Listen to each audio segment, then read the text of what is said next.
Okay, Pathways problem 2.90. We're asked to give names or formulas for 4 different substances.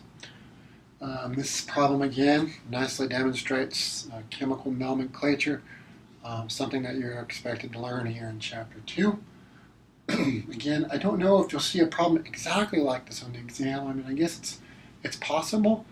However, knowing this stuff is super important. Because you're going to face problems where you're going to need to write the formula, understand what that compound is to answer it correctly. Okay, so you're going to need to know this skill, even though you may not be asked a problem like this explicitly on the exam. Okay, so let's go through and make sure that we master this. Really, really important. I can't stress that enough. Okay. So question A, we've got this compound. It looks like it's made from some element Na. Maybe we know what that is. Maybe we don't. And then there's a bunch of other parts to it over here, okay? When you look at this compound's formula, one thing that you have to get good at is recognizing almost immediately what type of compound you've got. What are you dealing with, okay? So I look at this, and when I read the name, this Na2 just jumped out at me right away, okay?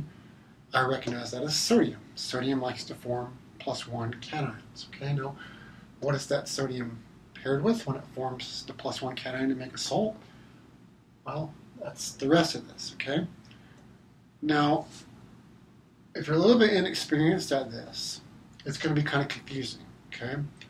Because you may not recognize this grouping of atoms as one of your polyatomic ions, okay? This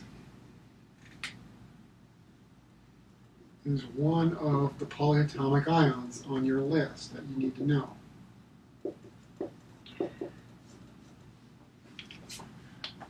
What's kind of cool about polyatomic ions is they're groups of elements which are bonded together to make a charged particle, an ion. Right? We call charged particles ions. But this grouping or clump of atoms that are put together, they can change throughout a chemical reaction, but they oftentimes don't. They just kind of clump together and float around as an ion in solution. Okay, so their chemistry is a little bit interesting. But the trick to naming a compound such as this is recognizing this group of ions as one of these polyatomic ions. It's really crucial. So you really have to memorize that list and constantly be on the lookout for these polyatomic ions when you're working problems like this, okay? You really have to go through and spend the time memorizing and working examples. And once you do that, it'll become a little bit easier. But I understand why you could be really confused by that otherwise, okay? Now because of that, what I really recognize here is I've got an ionic compound, or I call it a salt, between sodium and this polyatomic ion. And because of that, I can give it a name following the rules for ionic compounds, where I start with the cation name, sodium, and then I write the name of whatever else I've got. Okay. So the question then becomes, well, what else do I have? I've got this HPO4 polyatomic ion, and it looks like because I've got 2 copies of sodium to balance out one of those, it must have a charge of -2, which it in fact does. Now, what I'll need to answer this question then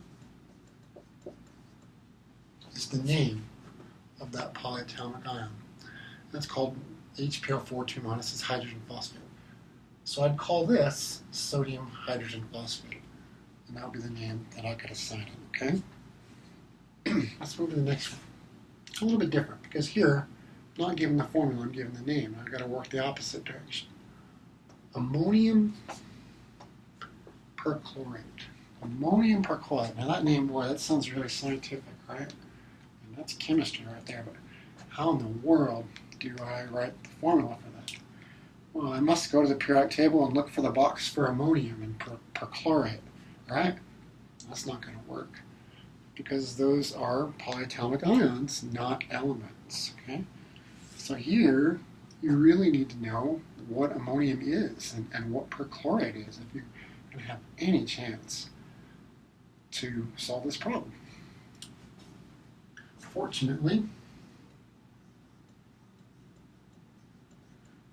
I remember from my list of polyatomic ions that ammonium is NH4 positive 1. Again, those atoms kind of float around in aqueous solution as a clump, we call ammonium. Then on the other hand, perchlorate is an anion that has the formula ClO4 and a charge of -1. So I have my ammonium, I have my perchlorate, both polyatomic ions, but I can certainly pair them up to make them an ionic compound. Now, the bonds between the atoms in the polyatomic ions are said to be covalent. But when I pair up the ions, I make an ionic compound. So I'm going to make the ionic compound ammonium perchlorate out of these polyatomic ions. How can I do that? Seems like I've got a +1 and a -1. I just need to pair them up in a 1-to-1 ratio, and I'm golden, right? So why don't we do that?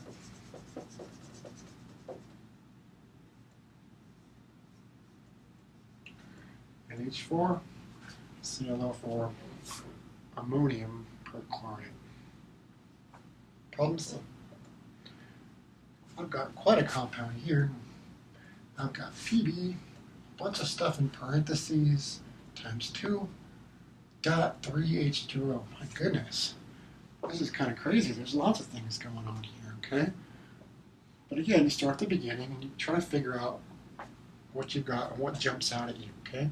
There's a couple things that jump out at me when I look at this formula. The first one was this element right here, Pb. Right, what element is that? You recognize that? That's one of the unusual ones, that the letters don't necessarily correspond, 1-to-1 with the name. Sometimes you can get a hint what the name might be from the letters, but the Pb is lead. Okay, so I saw that right away, and I said, oh, lead, that's one of those transition metals. That's a metal. Probably likes to form some ionic compound. You can use it in other ways as well in chemistry, but here we're going to be dealing with an ionic compound because that lead is going to be paired up with this. Now, at first glance, you're going to be unfamiliar with this. Right? This is C2H3O2 in parentheses, okay? You're not going to know what that is, and that's probably pretty normal if you haven't studied a whole lot of chemistry, okay? But as it turns out, that this ion is one of the ions that's on our list of polyatomic ions that you should learn, you should know. It's called the acetate ion.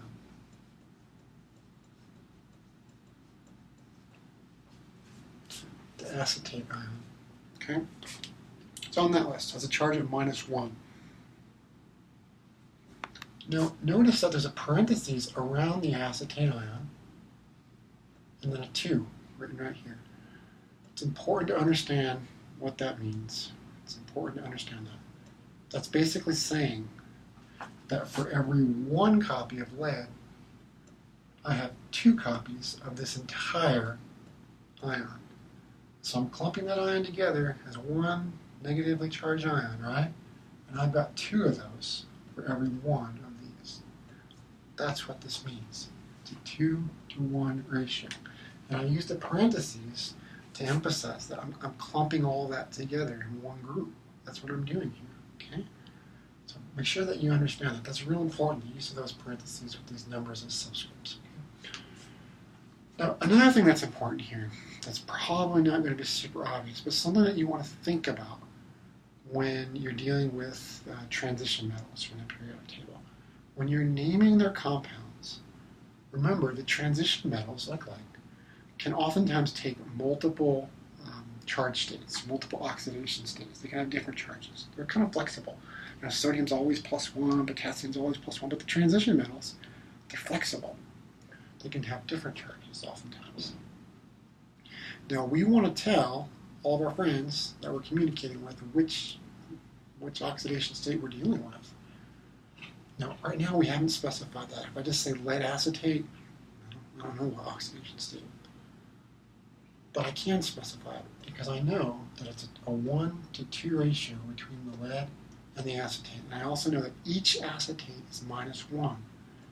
So what that means is that to balance the charges, I must be dealing with lead-2 acetate. In other words, the lead must have a +2 oxidation number, or a +2 charge. So I have lead-2 acetate. Notice I used the Roman numeral 2 in parentheses after the lead. And that tells everybody that reads this name that I'm dealing with lead-2. And I've got a 1-to-2 ratio between these ions when I build the compound. But I'm not done with the name. I'm getting close, but I'm not done. Because I've got this dot, some number H2O. Here it's dot 3 H2O out in the end.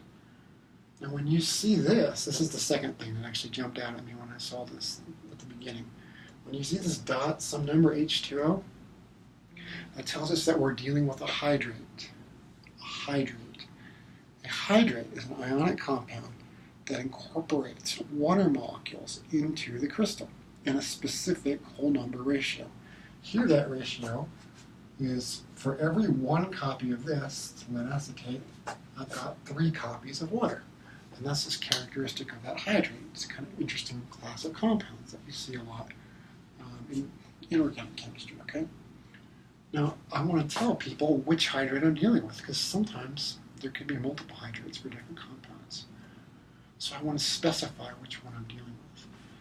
The way that we do that is we first tell people that we're dealing with a hydrate by using that word. So you might say lead-2 acetate hydrate, right? But right now, I don't know how many copies of water are associated with this compound. I need to tell people. So I'd say lead-2 acetate trihydrate. And that's the name for this compound. That's how I could call it, okay? So it's all systematic. It all makes sense. You just have to kind of gain a familiarity with it. The hardest part, I think, for students is to memorize these polyatomic ions, their names, their formulas, and their charges. You have to know all 3, names, formulas, charges. Because to be functional with this, you have to be able to interconvert between names and formulas, and you need to be able to write formulas, which means you need to know the charge. If you don't know the charge, you're going to get stuck, okay? So you really have to memorize those. All right, last one. Sodium nitrite. Sodium nitrite. Jumps out at me here as I see sodium right away, and I think, sodium likes to form +1 cations and form ionic compounds, right? Hopefully that's getting pretty familiar for you right now. So I write sodium +1 just to remind myself that that's what I'm dealing with. Now, second ion, nitrite. We have to quickly recognize what we're dealing with when we say nitrite. Is it N3-? In fact, it's not. That's nitride with the IDE. Remember, when you use the root element ions, you use an IDE ending. But here we got the ITE ending. It's different. It's not the same. Nitrite you will also find on the list of polyatomic ions. Got to know that nitrite corresponds to NO2-1. Again, it's a clump of atoms together that form an ion that float around together as a group. The group having this -1 charge. It's called nitrite with the I. Also note, there's also nitrate. That's an ATE ending. That's NO3-1. So it gets kind of confusing. There's these different ions, slightly different names, okay? But you gotta kind of master that if you're gonna get good at this. There's no real other way around it. So the good news is now that I've identified nitrite with the I's, NO2-1, it's got a -1 charge, and sodium +1, I can pretty easily come up with a formula for this compound, sodium nitrite, because I've got a +1 ion, a cation, a -1 anion. If I combine them in a 1-to-1 ratio, I got my charges balanced, and I'm good to go, right? So all I really need to do is write the formula. That's right, NaNO2. Sodium nitrite, and I'm done. So again, I hope that these example problems have communicated the importance of knowing the polyatomic ion list. You need to know the names, the formulas, and the charges. Okay, if you can do that and memorize those and get really good at that knowledge, you stand a really good chance at starting to gain the skills that are required to do this nomenclature bit. And that's going to be really important for the first exam that we're going to take here before too long. It'll also be important for the rest of the class. And again, to explain why, oftentimes what chemistry professors or textbooks like to do when they give you the problems on exams or homework is they just give you the name of the compound, like ammonium perchlorate or lead 2 acetate, and they expect that you can write the name of that compound, you can write the formula for that compound, you understand what it is. And if you're kind of lost in this nomenclature and you're still very confused what perchlorate is or hydrogen phosphate, what's this ion, what does it do, how does it behave? If you're very confused about that and the chemistry behind it, it makes working the problem very hard because the problem wants to deal with a completely different concept, but you're kind of stuck at reading, and understanding what the problem's all about. Okay, so again, I really stress learning these polyatomic ions is crucial.